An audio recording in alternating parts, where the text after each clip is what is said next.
sonn kii ab liggéey la nan ne wa buntu ba la xool wasita sumba baagi Cheikh Ahmadou Bamba Khadim Rasoul bayi ba sak bara ba mi dina ci do ki dama de jari ma ko be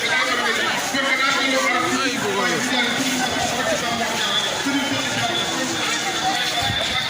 Baara Mbaye Ndiaye